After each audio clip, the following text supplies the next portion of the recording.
Rajat Patidar royal challengers बंगळुरूचा कर्णधार. तुम्हाला आश्चर्य वाटेल, पण अवघ्या 3 वर्षांपूर्वी IPL मध्ये ज्याच्यावर अनसोल्डचा ठपका लागला होता, त्या रजत पाटीदारनं सलग दुसऱ्या वर्षी RCBला जेतेपद मिळवून दिले. कर्णधार म्हणून पदार्पण केल्यानंतर सलग 2 ट्रॉफी जिंकणारा रजत पाटीदार एकमेव खेळाडू आणि कर्णधार आहे. कधी आजारपणामुळे, कधी अनसोल्ड राहिल्यामुळे तो खेळाला मुकला होता, पण जेव्हा त्याला संधी मिळाली तेव्हा त्यानं त्या संधीचं सोनं केलं. यंदाची IPLची स्पर्धा गाजवणारा रजत पाटीदार कोण आहे? त्याचं आयुष्य एखाद्या चित्रपटासारखं का वाटतं? रजतबद्दल रंजक गोष्टी जाणून घेऊयात या व्हिडिओतून. नमस्कार, मी स्वाती पाटील. लोकमत.com वर आपलं स्वागत आहे. रजत पाटीदार मध्य प्रदेशमधल्या इंदोरमध्ये 1993 मध्ये जन्मलेला रजत पाटीदार आजोबांमुळे क्रिकेट सोबत एकरूप झाला. रजतचे वडील त्याला फॅमिली बिझनेसमध्ये आणू इच्छित होते, पण आजोबांनी नातू क्रिकेटच खेळणार असं सांगून त्याला क्रिकेट अकॅडमीत पाठवलं. विशेष म्हणजे उत्कृष्ट फलंदाज असलेल्या रजतनं आपल्या कारकिर्दीची सुरुवात ही गोलंदाज म्हणून केली होती. अंडर 15 मध्ये खेळताना तो फलंदाजीकडे वळला आणि तिथंच स्थिरावला. पण क्रिकेटचं हे करिअर सुरू होण्यापूर्वीच 2014 मध्ये त्याच्या खेळाला ब्रेक लागला होता. कारण फुटबॉल खेळताना त्याच्या गुडघ्याला गंभीर दुखापत झाली. त्याची सर्जरी झाली आणि तो 8 महिने खेळापासून दूर राहिला.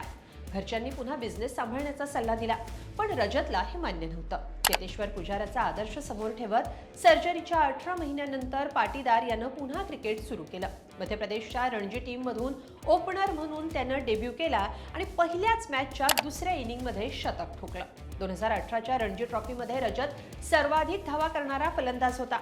8 सामन्यात 713 धावा त्यानं केल्या होत्या. तर रणजी ट्रॉफीत 5वं सर्वात जलद शतक झळकावण्याचा विक्रमही रजतच्या नावावर आहे. त्यानं 68 चेंडूत 100 धावा केल्या होत्या.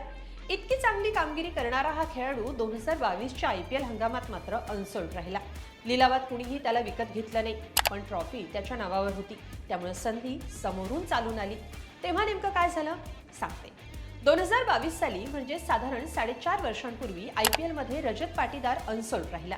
हंगाम मध्यावर असताना RCBचा लवनीत सिसोदिया हा खेळाडू आजारी पडला आणि संघानं रजत पाटीदारला संधी दिली. वाईल्ड कार्ड एंट्री करत रजत पाटीदारनं त्याच्या खेळानं सगळ्यांना धक्का दिला. त्यावेळी 8 सामन्यात रजतनं 55.50च्या सरासरीसह 152.75च्या स्ट्राईक रेटनं 275 धावा केल्या. एलिमिनेटरमध्ये लखनौ विरुद्ध 49 चेंडूत त्यानं नाबाद 112 धावांची खेळी केली. त्याची हीच कामगिरी त्याच्या करिअरला कलाटणी देणारी ठरली. पण त्यातही दुखापतीमुळे त्याला पुन्हा ब्रेक घ्यावा लागला. 2023चा सीझन रजतच्या दुखापतीमुळे वाया गेला.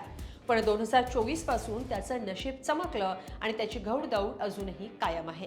2025 मध्ये राहुल द्रविड, अनिल कुंबळे, डॅनियल व्हिटोरी, शेन वॉटसन, फाफ डु प्लेसिस आणि विराट कोहली जे करू शकला नाही, ते रजत पाटीदारनं करून दाखवलं. 17 वर्षांचा वनवास संपवत 2025 मध्ये RCBला रजतच्या कर्णधार पदात पहिलं IPLचं जेतेपद जिंकता आलं. 2026च्या हंगामातही रजतचा खेळ कायम राहिला आणि RCBला सलग दुसऱ्यांदा चॅम्पियन बनवलं. यामुळे रजत पाटीदार IPLच्या अशा एका एलिट क्लबमध्ये समाविष्ट झालाय, जिथं आतापर्यंत फक्त महेंद्रसिंग धोनी आणि रोहित शर्मा होते. म्हणजेच आपल्या टीमला सलग 2दा IPLचं विजेतेपद मिळवून देणाऱ्या कर्णधारांच्या यादीत आता रजत पाटीदारचं नाव जोडलं गेलंय.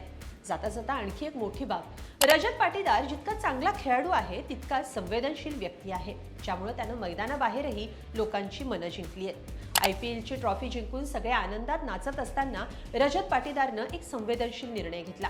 त्यानं IPL जिंकण्याचा हा विजय चिन्नास्वामी दुर्घटनेतल्या मृतांना समर्पित केला. गेल्या वर्षी बंगळुरू इथं RCBच्या विजयी जल्लोषावेळी चिन्नास्वामी स्टेडियम बाहेर चेंगराचेंगरी झाली होती, ज्यात काही क्रिकेट चाहत्यांनी आपला जीव गमावला होता. वर्षभरानंतरही पाटीदारनं त्या सगळ्यांची आठवण कायम ठेवत हा विजय त्यांना समर्पित केल्यानं त्याचं कौतुक होत आहे. IPL 2026चा हंगाम संपला असला तरी काही खेळाडूंची चर्चा सुरू आहे आणि यात RCBचा कॅप्टन रजत पाटीदार याचं नाव अग्रक्रमावर आहे. तुम्हाला या सगळ्याबद्दल काय वाटतं? कमेंटमध्ये नक्की लिहा आणि लोकमत.com ला सबस्क्राईब करा. धन्यवाद.